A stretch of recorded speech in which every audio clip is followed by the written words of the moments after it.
Wapshot Chronicles, John Cheever.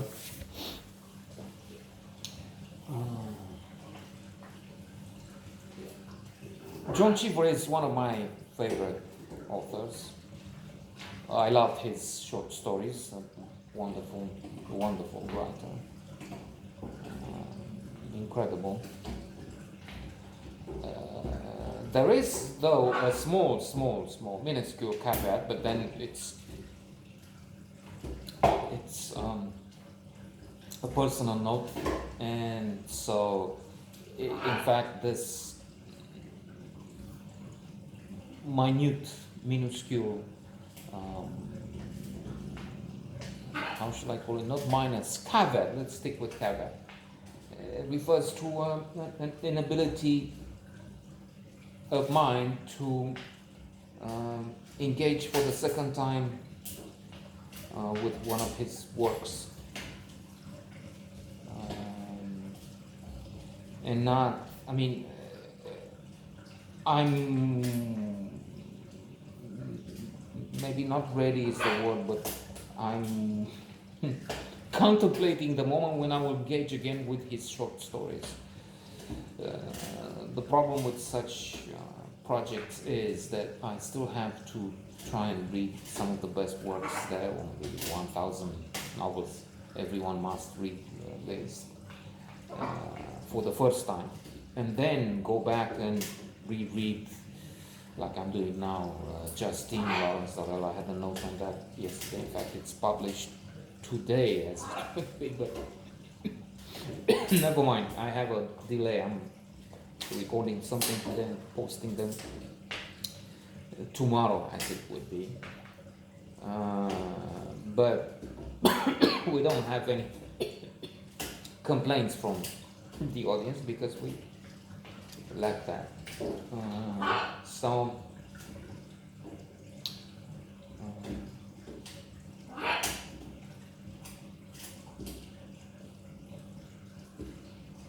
Wapshot Chronicles, a very interesting, strange family.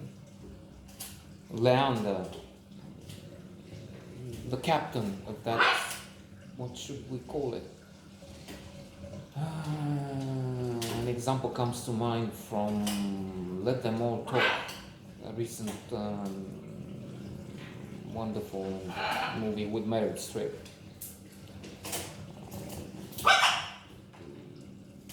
Queen of cinema of this age, the one before and the next, in which she talks, she's crossing the Atlantic, and she's talking about ship as being a big vessel, and a boat. So he's a captain of a boat, large enough to take quite a few people on the water. But then in the last passage I've read yesterday, the Topaz has problems. There's a storm. He has nobody to take in because his helper is drunk beyond use, useless. Nobody available. But he has to cross these people, and in that storm the ship is sinking. Fortunately, they're all saved. And he wants, after that, his two sons, Moses and Hoverly, to help him with some hundreds of dollars, which is quite a few thousand, maybe beyond 10 in the currency of this day. And if they don't have it, maybe somebody else would. But in the meantime, his wife, Sarah, actually, is turning with a loan from the bank. The bank wouldn't give it to him to repair the ship, to be used again, because they don't see it as seaworthy, probably, them as a viable financial project. But they loan to her to turn it into the only souvenir shopping on water in the region. so people could buy souvenirs in a shop which is on water. Not sailing, but anchor. Coverly, terminal. They all have interesting stories to tell, interesting tales related to people they know or they meet. Coverly, poor fellow, is a civilian but has a job connected with the army, and this being secret and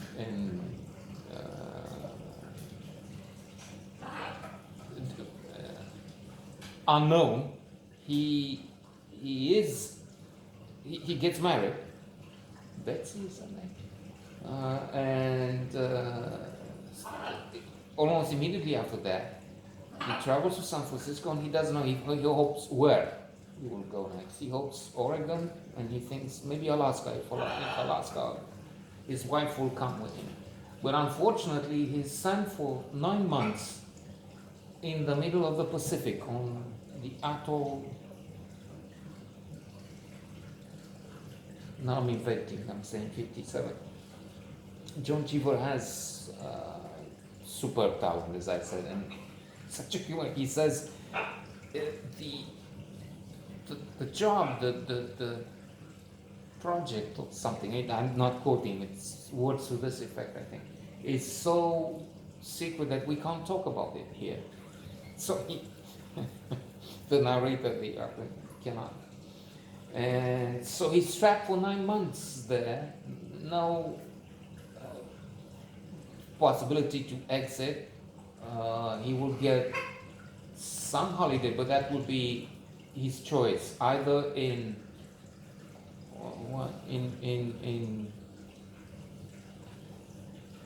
on a base, not home anyway. I don't remember, so I would invent. I would say Australia or some other island, and somehow, luckily, he gets a telegram that his father is dying, which he's not, but he might be able to use that to get special transportation. And everything there is bizarre, hilarious at times, and so compact, so dense, and so rarified in a way. I mean, we're meeting so many around, like for instance, one very, very unimportant character, but for some reason he comes to mind. There's so trapped on this atoll where they have the base, they have some movies, they have some limited activities. He goes to somebody in the army. I would need some special transportation because my father died. No, I can't help you. Go and see the what's the name? I don't think he said the priest. The minister. Anyway, there's a religious man there. Let's call him a priest. He has made this special hut out of bamboo, put some palm leaves, and for the place where it is, it looks so good. He wants somebody, a photographer from Life magazine, to come and take the picture, because did you see how much I worked on it? It's so good, it deserves to be in Life magazine. And welcome. He has also written himself. He worked a lot at this place. Welcome on the entrance and inside, and he has put some moldy magazines. And he says, when my wife, who can make a fortune if she opens a bakery shop, when my wife makes these cookies and sends to me, I put some at the entrance, but I won't go as far as this priest competition. who is now playing cards. That's not something. And he brings. I have only 5 people. I said, why is that? And he brings in 30, 40. I don't know. His place is packed, but that's because he offers whiskey. No service, no whiskey. I wouldn't do that. I mean, that's not. He's so upset on this conflict, on this fact that the other man is doing this and he's forced to. So that's one of the very, I thought, amusing and deep and perfect passages in this extraordinary book.